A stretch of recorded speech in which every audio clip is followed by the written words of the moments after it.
नमस्कार, मी सचिन जाधव, शिवसेना संपर्क प्रमुख, माजी नगरसेवक, स्थायी समिती सभापती. आत्ताच प्रसारमाध्यमातून कळालं की माझ्यावर एक बलात्कारासारखा गुन्हा दाखल झाला आहे. खऱ्या अर्थाने मी 3 ते 4 दिवस झाले मुंबईमध्ये आहे. आता मुंबईमधून मला आत्ताच निघून राहिलो आहे आणि मला आत्ता कळतं आहे की माझ्यावर गुन्हा दाखल झाला. आपण पाहतोय की नगर शहरामध्ये जसजसं इलेक्शन यायला लागतं तसं खोट्या गुन्ह्यांचं प्रमाण वाढत असतं. नगर शहरामधील आपल्याला वेगवेगळ्या गुन्ह्यांचं आपण पाहिलं असेल.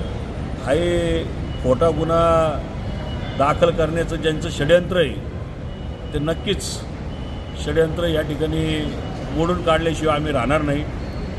आणि चुकीच्या पद्धतीने हे माझा न्यायव्यवस्थेवर संपूर्ण विश्वास आहे आणि चुकीच्या पद्धतीने चुकीच्या गोष्टी सांगून प्रशासनाची दिशाभूल करून या ठिकाणी गुन्हा दाखल करण्यात आलेला आहे.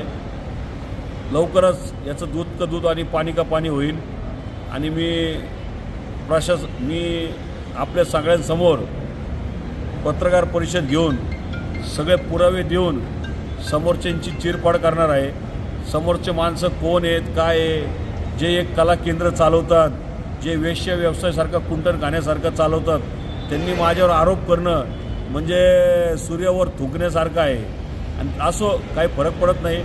परंतु मी या ठिकाणी सांगतो की माझी जी काही या प्रसारमाध्यमातून आणि ज्यांच्याकडून जी काही माझी मानहानी होईल त्याचा या मानहानीमध्ये जे काही लोक असतील त्यांच्यावर मी मानहानीचा सुद्धा गुन्हा लवकरच दाखल करणार आहे. जय हिंद, जय महाराष्ट्र.